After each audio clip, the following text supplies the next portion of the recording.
ठीक है, तो that is default constructor. Default constructor आपका कंपाइलर खुद से भी क्रिएट कर रहा होता है, और अगर आप अपनी वैल्यूज देना चाहें कि नहीं, it should not be initialise to default values of data type, बल्कि उसकी जगह आप कोई डिफॉल्ट वैल्यू देना चाह रहे हैं, तो उसके लिए आप खुद से जाके ऑटोमेटिकली कंस्ट्रक्टर यूज किए बगैर आप अपना एक डिफॉल्ट कंस्ट्रक्टर भी बना सकते हैं एक्सप्लिसिटली, जो आप खुद से क्रिएट करेंगे।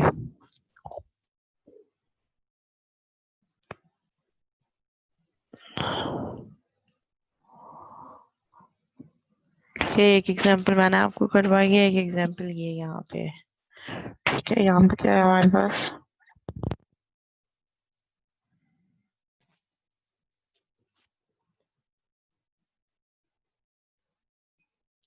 ठीक है, मेरे पास एक क्लास है सैम्पल की, जिसमें मेरे पास दो वेरिएबल्स हैं, दो क्लास वेरिएबल्स हैं, पब्लिक स्ट्रिंग पैरामीटर 1 पैराम 2। ठीक है, उसके बाद फिर हमने क्या किया, एक डिफॉल्ट कंस्ट्रक्टर बना दिया। डिफॉल्ट कंस्ट्रक्टर कैसे बनेगा, पब्लिक एक्सेस मॉडिफायर होगा and constructor name should be same of class name. जैसे मेरे पास क्लास का नेम सैम्पल है, so constructor name should be sample and constructor should not return a value, therefore यहाँ पे हमारे पास कोई भी रिटर्न टाइप नहीं आई। ठीक है, पब्लिक सैम्पल। एंड फिर इसमें हमने क्या किया, ये जो दो फील्ड सी क्लास की, क्लास लेवल या जो इंस्टेंस वेरिएबल हैं या क्लास लेवल वेरिएबल्स हैं, पैरम 1 एंड पैरम 2 को हमने वैल्यूज इनिशियलाइज कर दी। Param 1 is equal to hello, param 2 is equal to world. Then class को यहाँ पे क्लास बॉडी को एंड किया, एक और क्लास क्रिएट की, मेन मेथड डिक्लेयर किया, और हमने क्या किया, ऑब्जेक्ट बना दिया, sample object is equal to new sample. अब ये क्या करेगा, जैसे ही ऑब्जेक्ट बनेगा मेमोरी में डायनामिकली स्पेस एलोकेट करेगा इस ऑब्जेक्ट ओबीजी को, और ये सैम्पल का जो आगे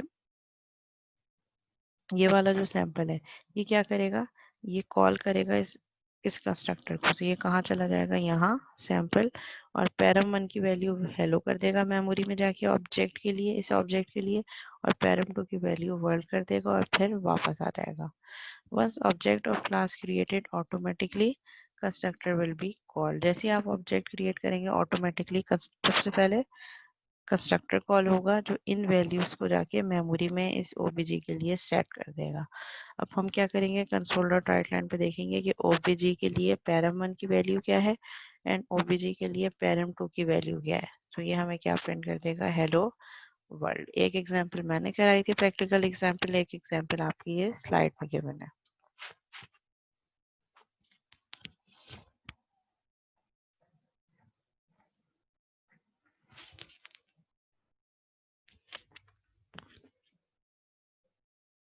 जी क्लास को कोई क्यूरी, कोई सवाल,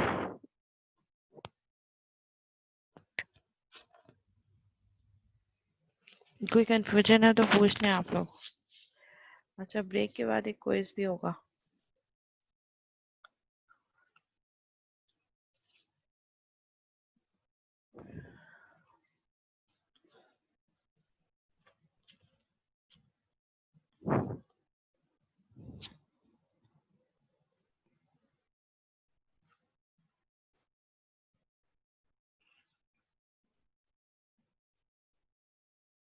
अच्छा टॉपिक, गुड क्वेश्चन। अभी तक जितना हमने पढ़ लिया उसमें से कुछ भी आ सकता है।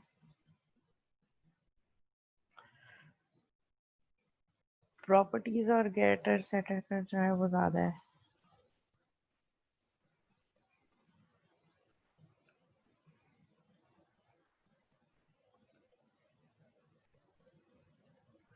अच्छा, यूजली आप कंस्ट्रक्टर में कुछ टास्क नहीं करवा रहे होते, वो टास्क मेथड में हो रहा होता है।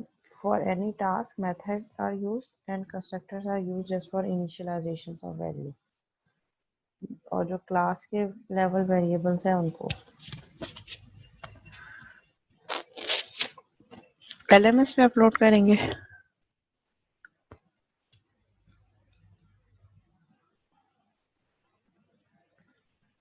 ओके, सो यहाँ पे हमारे पास क्या है क्लास। अच्छा, मैं इस एग्जाम्पल को एक दफ़ा दोबारा जो है वो रिपीट कर देती हूँ। कुछ स्टूडेंट्स ने रिक्वेस्ट किया कि इसको रिपीट करने की।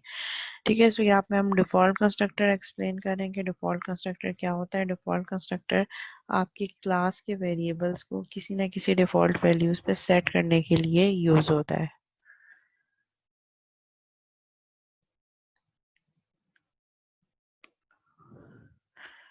ठीक है, लेट से मैंने यहाँ पे क्लास बनाई सैम्पल।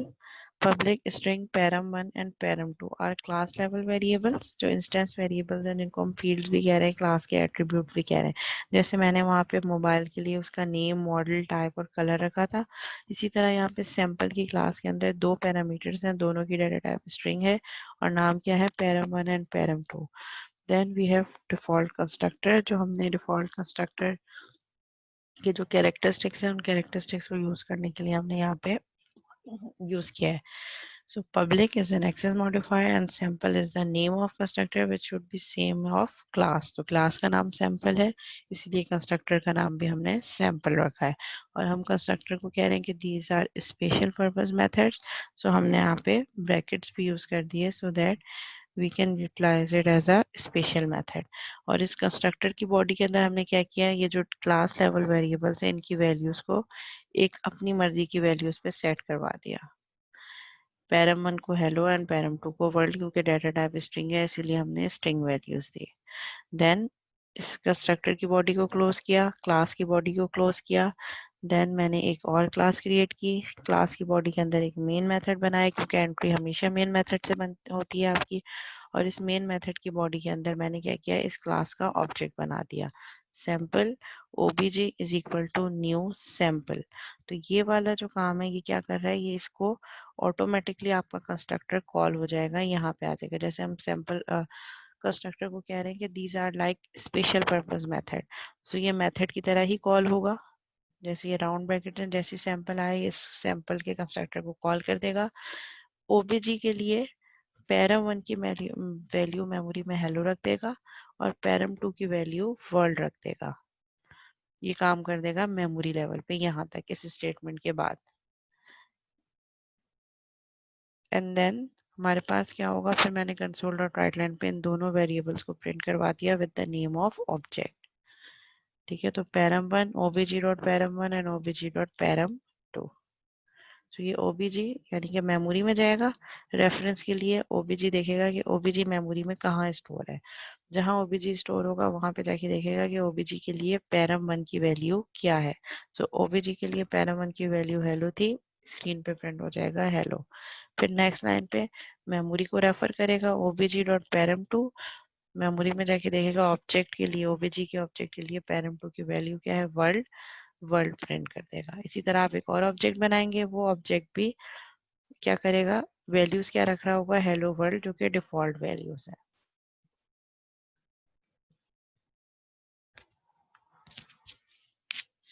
जी, क्लास क्लियर है यहाँ तक सबको, सिवाय उनके जो लोग लेट आए, जिन्होंने ज्वाइन ही अभी किया है।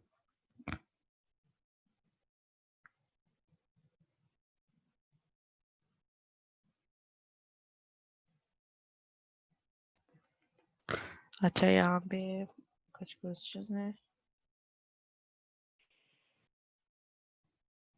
जी बिल्कुल, हमान कंस्ट्रक्टर इनिशियलाइजेशन के लिए यूज होता है। उसमें हम कोई इनिशियलाइजेशन के अलावा कोई स्पेसिफिक टास्क नहीं करवा सकते। अच्छा, मुजम्मिल का क्वेश्चन है, मैम को इस आज के टॉपिक से रिलेटेड होगा क्या? मे बी कुछ पोर्शन आ सकता है बट ज़्यादातर आज से पहले जो हमने किया उस पर ज़्यादा फोकस होगा तो इसका।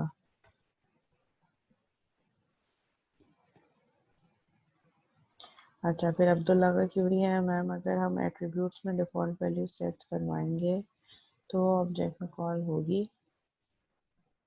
एट्रीब्यूट्स में मतलब जब आप ये कह रहे हैं कि एट्रीब्यूट्स को जब हम सेट करें तभी डिफ़ॉल्ट वैल्यूज दे दें, तो हम ऐसा भी कर सकते हैं but it is not a good approach when we have functionality of constructors. So object oriented programming में हम क्या कह रहे थे, अगर हमने स्टार्ट में पढ़ा हो कि हमारे पास सिंगल एंडेड फंक्शनैलिटी होनी चाहिए। मॉड्यूलरिटी होनी चाहिए। तो हर काम के लिए जो स्पेसिफिक चीज़ है वो काम हम उसके अंदर करें। अगर आप ये करना चाहें आप ऐसे भी कर सकते हैं, public string param1 is equal to hello and param2 is equal to world. तो इससे क्या होगा कि हर जो ऑब्जेक्ट क्रिएट होगा वो param1 की वैल्यू हेलो और वर्ल्ड रखना होगा, फिर आपको कंस्ट्रक्टर की जरूरत नहीं है। बट जब ये काम कंस्ट्रक्टर के थ्रू हो सकता है, so it is a good approach कि आप कंस्ट्रक्टर के थ्रू ही ये काम करें, बिकॉज कंस्ट्रक्टर का टास्क ही ये है कि इन वैल्यूज को डिफॉल्ट किसी ना किसी डिफॉल्ट वैल्यू पे सेट कर रहा है। अच्छा, ये तो वो है कि हर दफा ये डिफॉल्ट वैल्यूज पे ही सेट करेगा। व्हाट इफ कि अगर मैं चाह रही हूँ कि हर दफा ऑब्जेक्ट क्रिएट करते वक्त मैं नई वैल्यूज दूँ,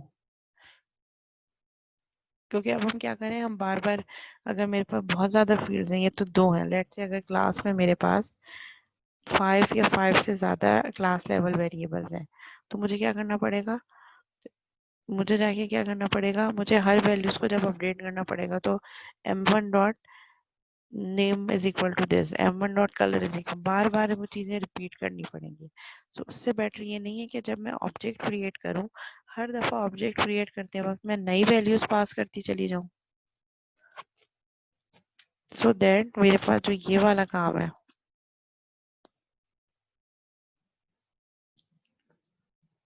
ये वाला काम है जो मैं बार बार कर रही हूँ हर ऑब्जेक्ट के लिए, ये मिनिमाइज हो सके। अभी तो हम ये कर रहे हैं ना, हर चीज m1 dot name is equal to this, हर फील्ड को इंडिविजुअली जाके सेट करना है। तो क्या मेरे पास अगर ऐसा मैकेनिज्म हो जो हर दफा जब मैं ऑब्जेक्ट क्रिएट कर रही हूँ लाइक दिस, ऑब्जेक्ट क्रिएट करते वक्त ही मैं हर दफा नई वैल्यूज दूँ हर ऑब्जेक्ट के लिए और मुझे वो सारी फील्ड्स के लिए सेट हो जाए, तो ये ज्यादा बेटर नहीं हो जाएगा कि मैं मोबाइल 1 के लिए जो एक्चुअल वैल्यूज देना चाहूँ वही वैल्यूज हो, मोबाइल 2 को नया ऑब्जेक्ट बनाऊँ उसके लिए कुछ अलग वैल्यूज हो, सो दैट मेरे पास ये वाला काम मिनिमाइज हो सके। तो इसके लिए हम क्या यूज करते हैं, इसके लिए हमारे पास यूज होते हैं next type of constructor which is parameterize constructor.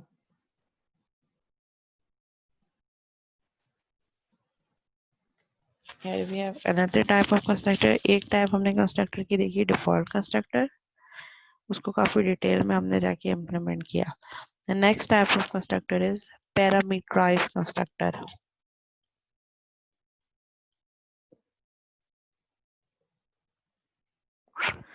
Parameterized constructor क्या कह रहा है? A constructor with at least one parameter is called as parameterized constructor। वो constructor जिसमें आपने एक भी parameter पास कर दिया, यानी कि एक भी argument दे दिया, उसको हम क्या कह रहे हैं कि वो एक parameterized constructor है। In parameterized constructor, we can initialize each instance of the class to different values like as shown below। ठीक है, क्या कह रहा है कि पैरामीटराइज कंस्ट्रक्टर में हम क्लास से हर ऑब्जेक्ट के लिए डिफरेंट वैल्यूज यूज कर सकते हैं। जैसे मैंने आपको एग्जांपल की थी कि हर ऑब्जेक्ट के लिए मैं डिफरेंट वैल्यूज रखूं। अभी तो डिफॉल्ट वैल्यू में तो ये हो रहा है ना कि जब ऑब्जेक्ट क्रिएट हो रहा है वही सेम डिफॉल्ट वैल्यूज हो रहा है। अब मैं चाह रही हूँ कि हर दफा जब ऑब्जेक्ट क्रिएट हो मैं कुछ वैल्यूज पास करूँ और वही वैल्यूज उस ऑब्जेक्ट के लिए सेट हो जाए।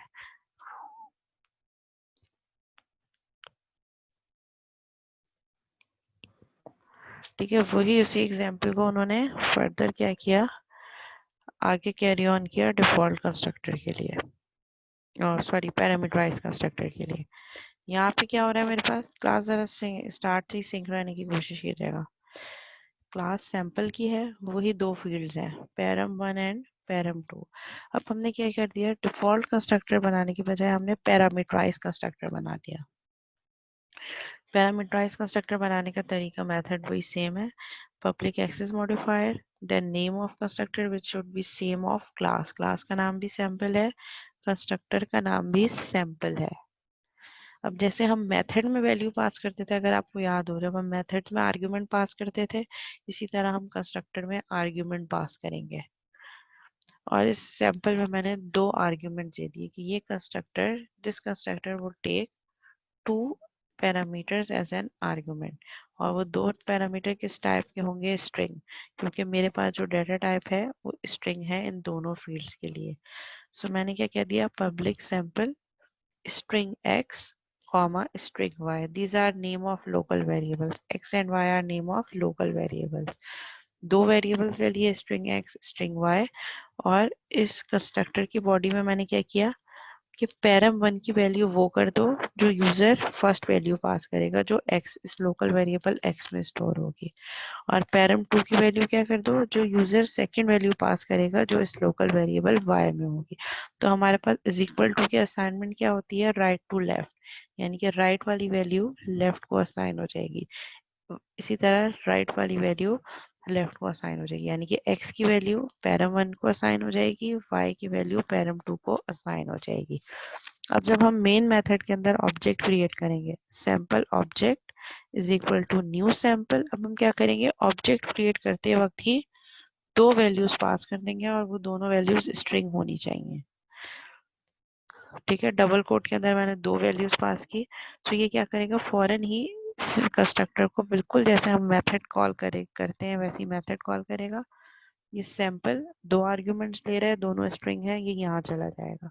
फर्स्ट वाला जो आर्ग्यूमेंट है ये वाला आर्ग्यूमेंट जो पैरामीटर है ये पास हो जाएगा x को और सेकंड वाला आर्ग्यूमेंट किसको पास हो जाएगा y को, और फिर x की जो वैल्यू है वेलकम वो पैराम वन में चली जाएगी और y की जो वैल्यू है डॉट नेट ये पैरामीटर टू में चली जाएगी और फिर कंसोल डॉट राइट लाइन पे हम object dot param one and param two print करवा देंगे। तो क्या प्रिंट हो जाएगा welcome to dot net. Similarly आप कोई और ऑब्जेक्ट बनाएंगे, वो नेक्स्ट ऑब्जेक्ट के लिए आप कोई नेक्स्ट वैल्यू देना चाहें हेलो वर्ल्ड, कोई और वैल्यू आप एक्स वाई जेड देना चाहें तो वो वैल्यूज पास हो जाएंगी और उस ऑब्जेक्ट की वो वैल्यूज सेट हो जाएंगी।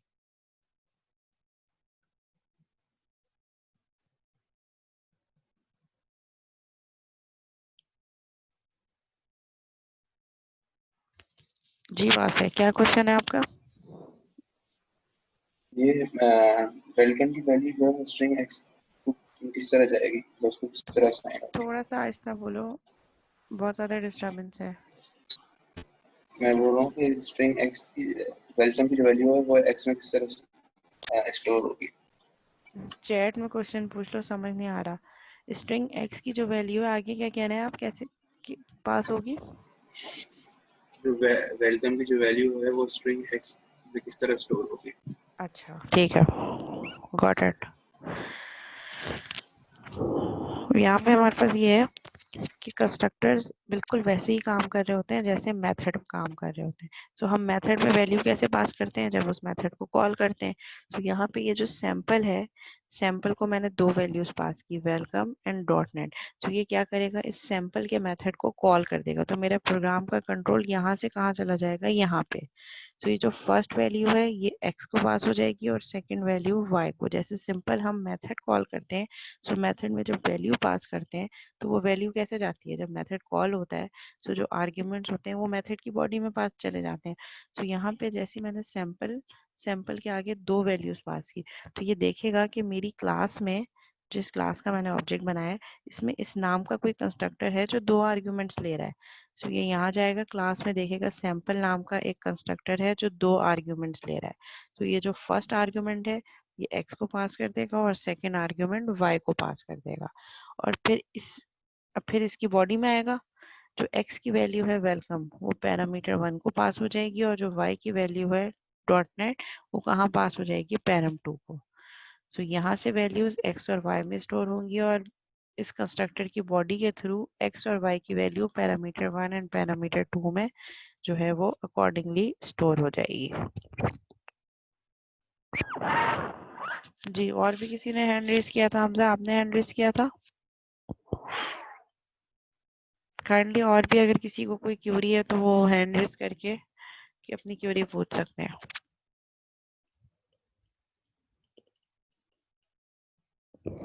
और आप चैट में भी क्वेश्चन कर सकते हैं।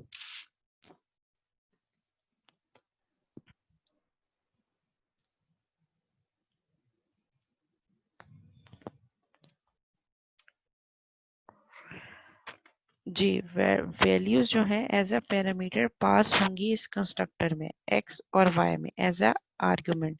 जैसे मेथड में हम आर्गुमेंट पास करते हैं, यहाँ पे कंस्ट्रक्टर्स को भी हम कह रहे हैं कि these are special purpose methods. ठीक है, सो यहाँ पे अगर आप दे रहे हैं न्यू वैल्यूज, लेट से मैंने यहाँ पे कहा पाकिस्तान कॉमा जिंदाबाद। ठीक है, सो जो फर्स्ट वैल्यू है वो x में पास होगी, सेकंड वैल्यू y में पास होगी, और इस कंस्ट्रक्टर की बॉडी के अंदर जो x की वैल्यू है वो पैरम 1 में एंड y की वैल्यू पैरम 2 में, सो दैट पैरम 1 की वैल्यू पाकिस्तान हो जाएगी एंड पैरम 2 की वैल्यू जिंदाबाद हो जाएगी।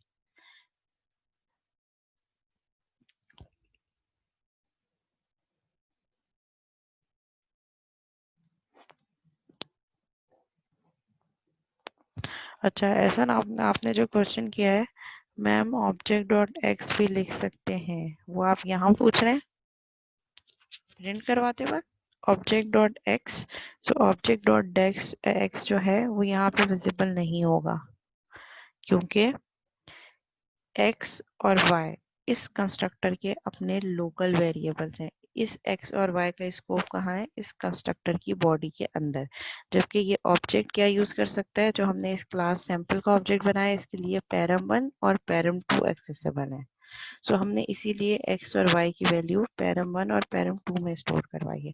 अगर आप यहाँ पे obj.x करेंगे तो x तो डिफाइन ही नहीं हुआ इस क्लास के, ये कहाँ डिफाइन हुआ है? x और y जो कि कंस्ट्रक्टर है।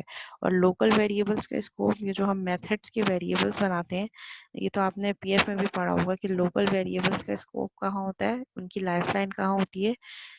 इस बॉडी के अंदर। इस बॉडी के बाहर इस क्लास में भी x और y एक्सेसिबल नहीं होंगे।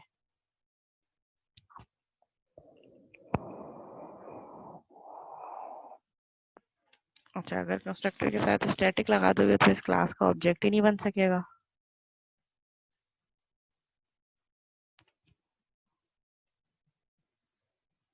ठीक है, मत अगर आप इस कंस्ट्रक्टर को किसी भी एक कंस्ट्रक्टर को क्लास के स्टैटिक कर दोगे तो उस क्लास का ऑब्जेक्ट ही नहीं बन सकेगा। सो अगर आपने ऑब्जेक्ट क्रिएशन रोकनी है तो उसके लिए आप कंस्ट्रक्टर को स्टैटिक कर सकते हो। अभी हम यहाँ पे स्टैटिक नहीं करेंगे। चलो अब मैं ऐसा करती हूँ, पैरामीटराइज कंस्ट्रक्टर की एक एग्जांपल मैं भी करवा देती हूँ, वही मोबाइल वाली एग्जांपल।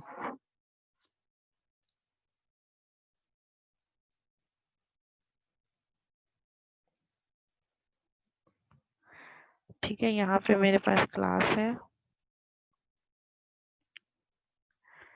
ठीक है, पब्लिक क्लास मोबाइल, इसका डिफॉल्ट कंस्ट्रक्टर रहने देते हैं और एक और कंस्ट्रक्टर बनाते हैं पैरामीटराइज कंस्ट्रक्टर। पैरामीटराइज कंस्ट्रक्टर मेरे पास कैसे बनेगा? पब्लिक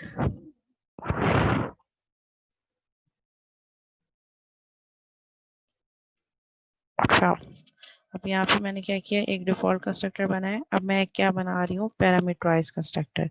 और पैरामीटराइज कंस्ट्रक्टर के लिए मैं क्या बनाऊंगी? मेरे पास 4 फील्ड्स हैं।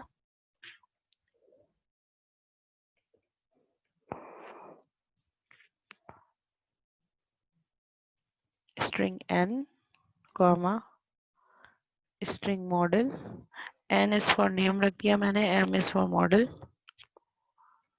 string c is for color and float w is for weight। ठीक है, मैंने एक और कंस्ट्रक्टर बना दिया। डिफॉल्ट कंस्ट्रक्टर के साथ साथ आप पैरामीटराइज कंस्ट्रक्टर भी बना सकते हैं। कोई लिमिटेशन नहीं है कि एक क्लास में एक ही कंस्ट्रक्टर हो सकता है। You can create multiple constructor in a same class. तो जब मैं कह रही हूँ कि मल्टीपल कंस्ट्रक्टर्स हैं, इट मीन्स कि उनके नाम सेम होंगे, क्योंकि कंस्ट्रक्टर शुड, जब भी आप कंस्ट्रक्टर बनाएंगे उसका नेम क्लास नेम के इक्विवेलेंट होगा। मतलब एक ही नाम के हम मल्टीपल कंस्ट्रक्टर क्लास में बना सकते हैं, बट लिमिटेशन इज दैट कि आर्ग्यूमेंट्स डिफरेंट होने चाहिए। जैसे ये वाला कंस्ट्रक्टर कुछ आर्ग्यूमेंट नहीं ले रहा, ये वाला कंस्ट्रक्टर 4 आर्ग्यूमेंट्स ले रहा है। तो जब आप वहाँ पे कंपाइल टाइम पे आप वैल्यूज पास करेंगे, तो आपका कंपाइलर तभी आइडेंटिफाई कर लेगा कि कौन सा कंस्ट्रक्टर कॉल होगा depending on argument pass to it. अगर कोई आर्ग्यूमेंट पास नहीं होगा कंस्ट्रक्टर में तो कंपाइलर पहले से ही समझ जाएगा कि ये वाला कंस्ट्रक्टर कॉल होगा। और अगर आप 4 आर्ग्यूमेंट्स पास करेंगे तो आपका कंपाइलर पहले से आइडेंटिफाई कर लेगा कि ये वाला कंस्ट्रक्टर कॉल होगा। ठीक है, लेट्स से मैंने एक पैरामीटराइज कंस्ट्रक्टर बनाया। ठीक है, क्लास मोबाइल, पब्लिक मोबाइल, और इसमें मैंने 4 आर्ग्यूमेंट पास कर दिया और मैं कह रही हूँ कि नेम,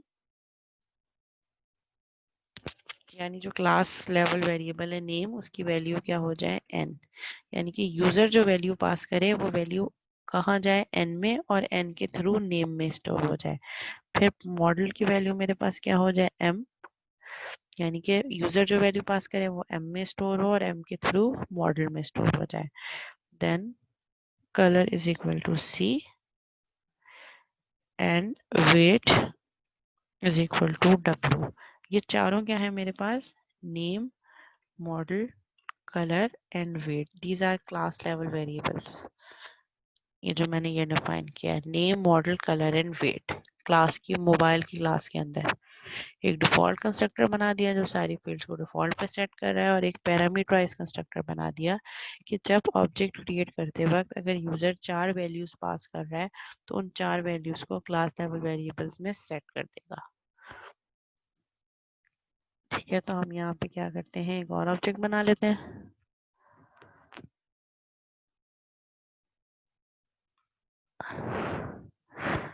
ठीक है, मैंने एक ऑब्जेक्ट बनाया mobile m2 is equal to new mobile, और इसमें मैंने कुछ वैल्यूज पास कर दी।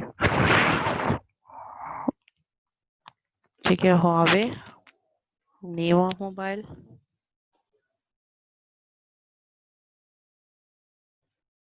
Then we have model. Huawei के मुझे मॉडल ऐसे याद नहीं है तो मैं इसको XYZ123 कर देती हूँ। कलर इसका कर देते हैं ग्रे। ठीक है, अच्छा ये चीज देखनी जरूरी है कि वहां पे जो आपने आर्गुमेंट जिस सीक्वेंस में दिए यहाँ से उसी सीक्वेंस में पास हो। यहाँ पे मैंने क्या किया है, 3 स्ट्रिंग हो और फिर फ्लोट हो, तो यहाँ से आप पास भी ऐसी करेंगे, पहले 3 स्ट्रिंग और फिर फ्लोट वाली वैल्यू। साइज हम उसका कर देते हैं 15F। ठीक है, क्योंकि अगर आप इन टाइप्स को आगे पीछे कर देंगे, ये वाला स्ट्रिंग आगे और फ्लोट पहले, तो जो वैल्यू पास होगी वो सीक्वेंस में नहीं हो सकेगी। स्ट्रिंग में स्ट्रिंग वैल्यू जानी चाहिए, सेकंड वाला स्ट्रिंग है तो यहाँ से स्ट्रिंग होना चाहिए, थर्ड वाला स्ट्रिंग हो तो third, mean sequence is mandatory, sequence को माइंड में रखना जरूरी है। ठीक है, ये क्या कर दिया मैंने, mobile m2 is equal to new mobile, और एक मैंने कहा कि m2 डॉट प्रिंट ऑल। ठीक है, प्रिंट ऑल वाला मेथड कॉल कर दिया मैंने। रन करके देखते हैं कहाँ पे एरर है।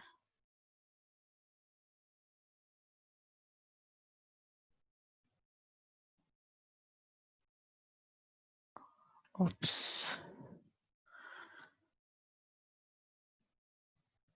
ठीक है, इसको अब रन करके देखते हैं।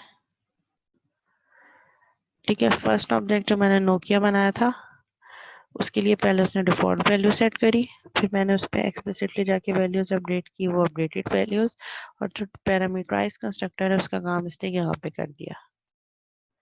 मैंने जो पैरामीटर्स में वैल्यू पास की थी उस ऑब्जेक्ट के लिए जब मैंने प्रिंट ऑल का मेथड कॉल किया, प्रिंट ऑल के मेथड ने मुझे इसके लिए सारी वैल्यूज दिखा दी। मैं पहला वाला ऑब्जेक्ट यहाँ से डिलीट कर रही हूँ ताकि और समझ आ सके सही से। ठीक है, मैंने एक ऑब्जेक्ट बनाया मोबाइल m2 का जिस पे मैंने वैल्यूज पास कर दी, फिर मैं एक और ऑब्जेक्ट बना रही हूँ mobile m3 is equal to new mobile. ठीक है, उसमें उसी सीक्वेंस में यानी कि 3 स्ट्रिंग और एक फ्लोट में मैं एक और ऑब्जेक्ट के लिए नई वैल्यूज दे रही हूँ।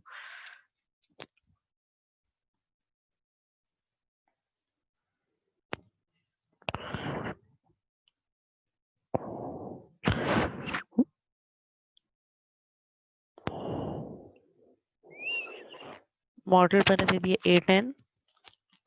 ठीक है, कलर मैंने दे दिया ब्लैक,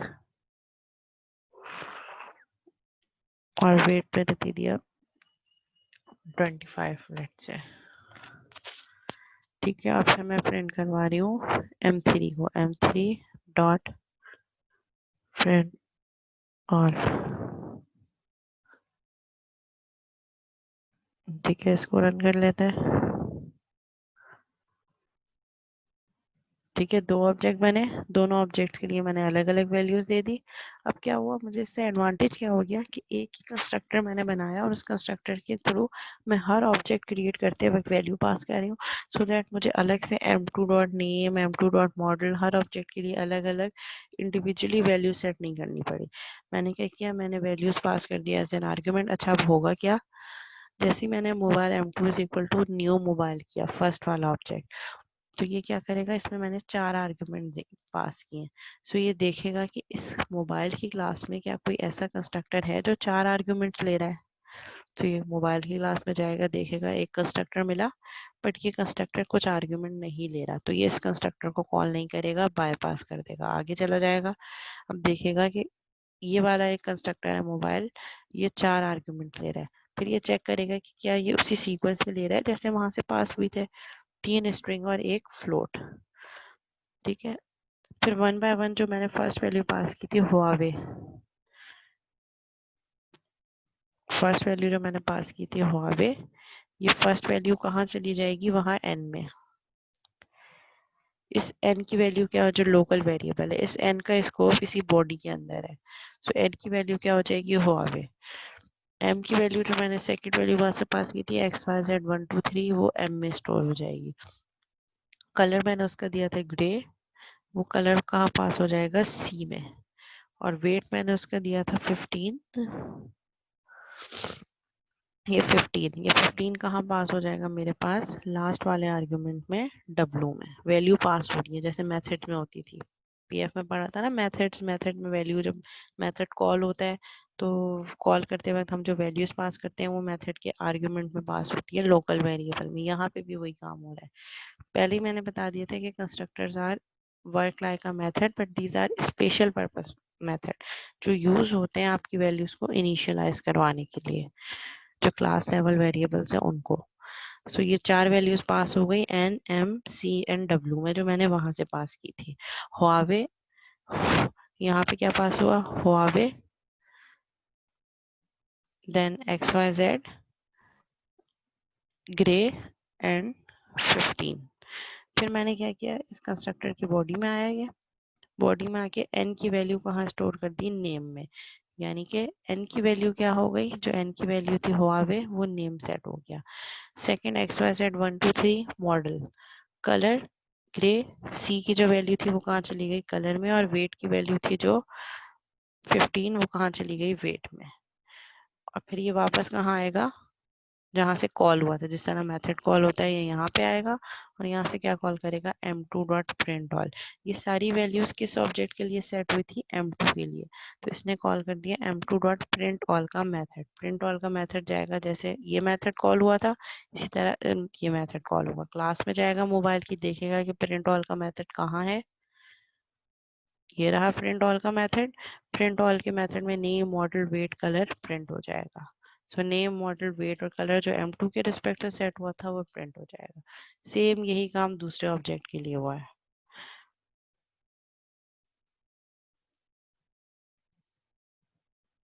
अच्छा जी, फुरकान का क्वेश्चन है, मिस पैरामीटर की एक सीक्वेंस एक ही दफा आएगी, क्या मतलब पैरामीटर्स की सीक्वेंस। अब मैं आपका क्वेश्चन सही से समझ नहीं पाई फुरकान। अच्छा जी, एसन का क्या क्वेश्चन है, नेट इशू है, और बेसिक बाल में प्रिंट ऑल का फंक्शन कहाँ है, प्रिंट ऑल का फंक्शन दिखाने में से एक दफा, ये रहा प्रिंट ऑल का मेथड, ये फंक्शन नहीं है मेथड है। अच्छा, ये मीटिंग भी एंड होने वाली है, क्लास अटेंडेंस सेंड कर दें अपनी, स्टूडेंट नेम एंड आईडी। अच्छा, अब्दुल्ला का क्वेश्चन है, पैरामीटर लिस्ट चेंज करें तो फिर दोबारा मेथड बनाना पड़ेगा ना मैम। पैरामीटर लिस्ट कहाँ से चेंज करें, कंस्ट्रक्टर की। अगर आप क्लास के अंदर कंस्ट्रक्टर की सीक्वेंस चेंज कर रहे हैं, लेट से आप फ्लोट पहले और स्ट्रिंग बाद में कर रहे हैं, स्ट्रिंग सी, सो वहां ऊपर जाके जहां से आपने इस कंस्ट्रक्टर को कॉल किया है वहां पे भी आपको सीक्वेंस देखें, अभी एरर आ गया दोनों जगह, can not convert from string to float, क्योंकि यहाँ से आप स्ट्रिंग पास कर रहे हैं और वहां पे थर्ड वाला आर्ग्यूमेंट क्या है, फ्लोट। तो अब आपको क्या करना पड़ेगा, फिर वहां से वैल्यूज भी चेंज करनी पड़ेगी। यहाँ पे आप करेंगे 15F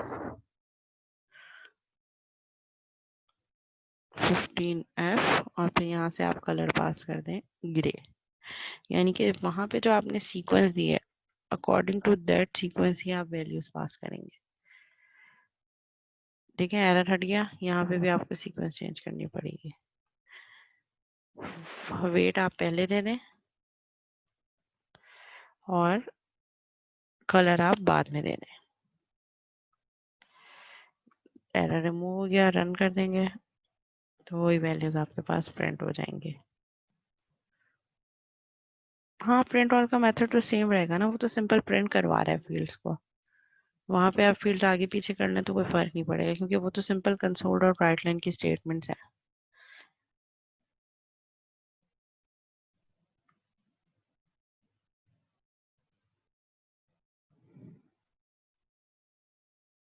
अच्छा जी, अटेंडेंस सबकी हो गई है?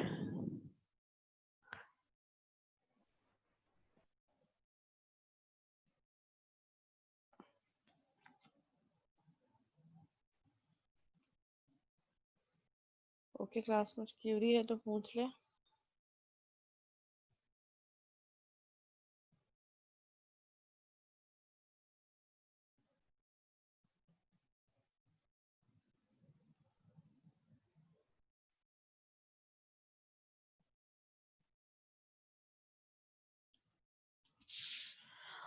ओके क्लास, यहाँ तक कोई क्यूरी है?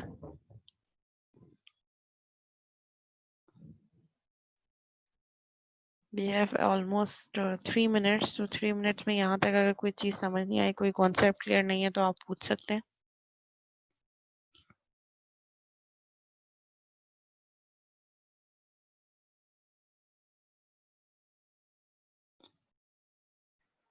इसके बाद छुट्टी। इसके बाद ब्रेक, ब्रेक के बाद क्विज, क्विज के बाद फिर हम दोबारा ज्वाइन करेंगे और फिर उसके बाद फिर हम एंड करेंगे। मिस क्विज पहले की तरह हैंड रिटन होगा या फोन या उस पे करके देना होगा, वर्ड वर्ड फाइल पे? अच्छा, क्विज जो है, क्विज आप ऐसे कर सकते हैं कि विजुअल स्टूडियो पे कर लें, उसका कोड चाहे तो आप वर्ड पे कॉपी पेस्ट कर दें, या चाहे तो विजुअल स्टूडियो का ही स्क्रीनशॉट लेके फाइल पे लगा दें, वर्ड की फाइल पे स्क्रीनशॉट लेके ही लगा दीजिएगा। ठीक है, जो क्विज का क्वेश्चन होगा उसको आप विजुअल स्टूडियो पे अटेम्प्ट करें, अटेम्प्ट करने के बाद उसका स्क्रीनशॉट वर्ड पे लगाएं, वर्ड की फाइल पे, और फिर वर्ड की फाइल पे लगाने के बाद उस वर्ड की एक ही फाइल बनेगी, उस फाइल को आप LMS पे अपलोड कर दें।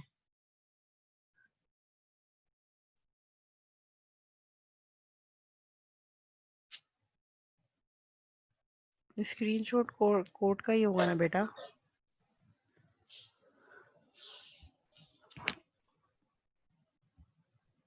मैम कोई इसका टाइम कितना होगा? क्विज का टाइम होगा आपके पास 20 मिनट्स।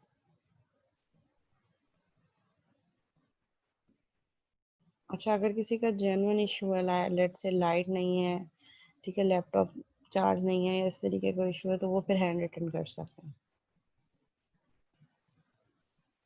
या फिर हम इसको जनरली कर देते हैं, फिर सभी हैंड रिटन कर लें। हैंड रिटन कर लें, हैंड रिटन का स्क्रीनशॉट ले लीजिएगा और स्क्रीनशॉट लेने के बाद फिर जो है उसको आप अपलोड कर लें। जो लोग वर्ड पे स्क्रीनशॉट लगा सकते हैं वो वर्ड पे लगा दें, जो लोग नहीं लगा सकते वो फिर स्क्रीनशॉट लेकर, हैंड रिटन किया हुआ स्क्रीनशॉट लेकर LMS पे अपलोड कर दें, क्योंकि अपलोड तो LMS पे करना होगा ना। तो फिर अब सब जो है वो हैंड रिटन ही करेंगे, सारे स्टूडेंट्स हैंड रिटन करेंगे क्विज। मिस टाइम लिमिट बढ़ा दें, 20 मिनट्स कम है। नहीं, yes 20 teacher, minutes time enough limit होंगे। दे दें। नहीं, अब विजुअल स्टूडियो पे नहीं करेंगे, अब आप डायरेक्ट जो है वो पेपर पे करेंगे और फिर उसका स्क्रीनशॉट लेके चाहे तो वर्ड पे लगा दें सारे स्क्रीनशॉट एक साथ, या तो फिर LMS पे अपलोड कर दें।